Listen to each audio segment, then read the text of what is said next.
I scored a 99 percentile score on the GMAT with 6 weeks of self-study using only the GMAT official guides for my preparation.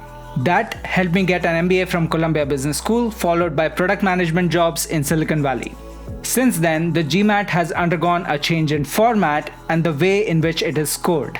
I am taking on the challenge of giving the revised version of the GMAT and equaling or beating my previous score. This time around, I'm going to capture every single minute of my GMAT prep on video.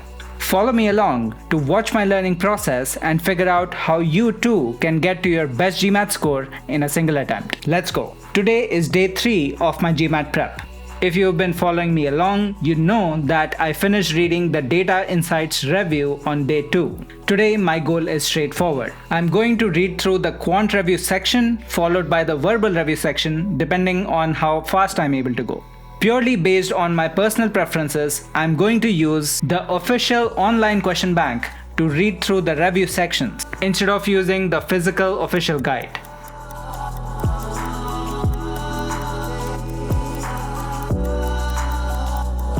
Alright, so at this point of time, I've spent about an hour going through the quant review. I was able to get through about 50% of it. So basically the value, orders and factors section and the algebra, equalities and inequalities section.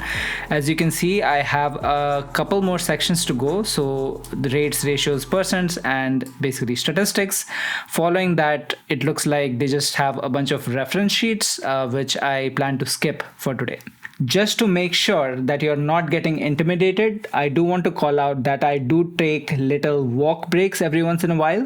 You will not see that on camera just because I'm speeding through the video feed. While I was not taking a lot of notes today, I was spending a few minutes here and there between the reading and the highlighting to think about what it is that I had read. It's actually been a while since I went through math theory, so I was really just trying to introspect why I did not remember a particular concept and how I might benefit from remembering it going forward. I also want to call out 2 specific pieces of advice. The first thing is that while you're going through the quant review, be comfortable not retaining any memory of what you have read.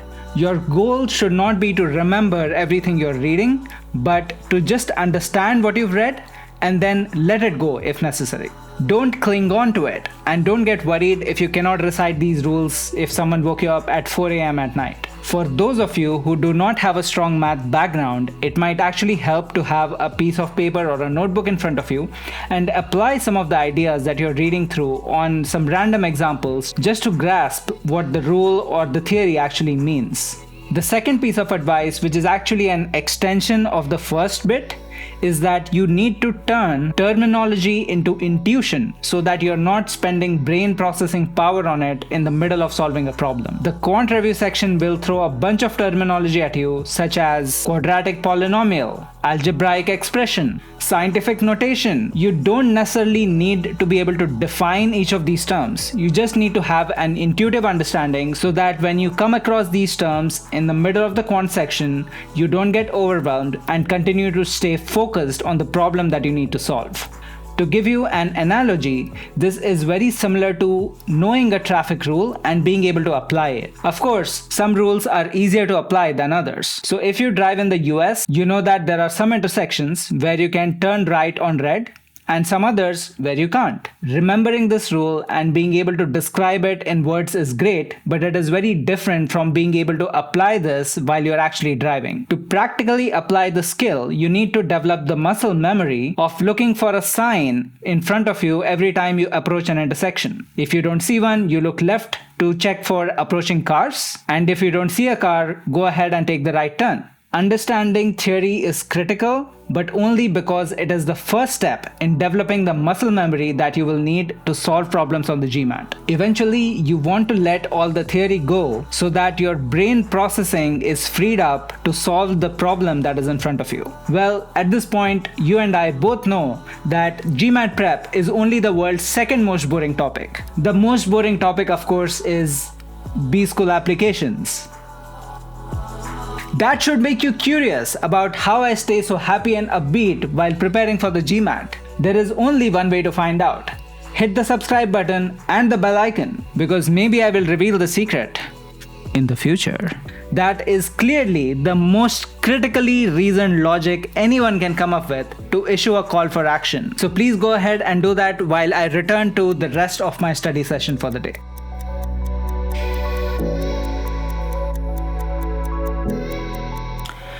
Okay, so that was another 50 minutes. I just finished going through the rest of the quant review. So basically, if I go to the table of contents, I finished going through the rates, ratios, and percent section, as well as statistics, probability, and everything else that you see on the screen. I skipped through the reference sheets, of course, but I did glance at some of them, and I know that I can return to them in the future if I need to quickly brush up concepts from a particular section, but I don't think it is useful for me to spend any more time on them at this point of time. A few major takeaways. As you're going through the online question bank, the interface actually allows you to register your confidence level with each section. So for example, if you were on the math review section, it will ask you to rate your confidence before you hit the continue button. Now, of course, you can just hit the next button and skip this part altogether. But what I was doing is actually registering my quote-unquote confidence level as I was going through all of this.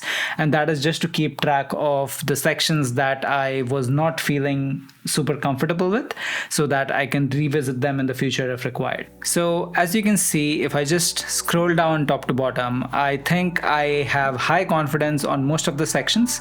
I did find myself struggling a bit with theory on sections like probability, counting methods, and sequences and series. Specifically in the probability section, I was struggling to really just parse the theoretical description of probability formulae around concepts like mutually exclusive events, independent events, and so on and so forth.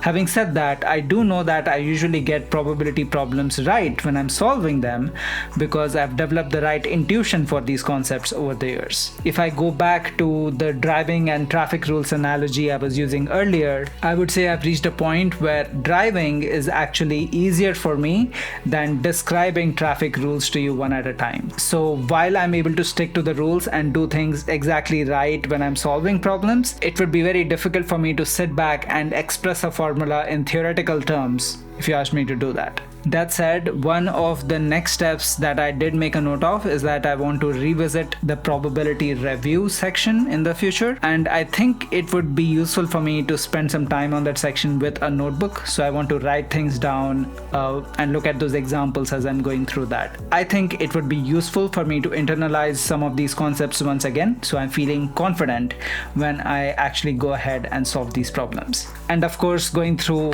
the probability review is, I think, a 10 to 15 minute task. So I think I'll be able to finish that on day 5 of my prep, if not day 4. Given where I stand today and what I was able to accomplish in the last 3 days, I think I will be able to finish the verbal review section on day 4 of my prep. Once I'm done with that, I actually want to jump directly into the diagnostic test. There are 2 reasons why I want to get into the diagnostic test immediately. Number 1, it helps set a baseline for how I would do on the GMAT if I were to give it tomorrow with basically minimal prep.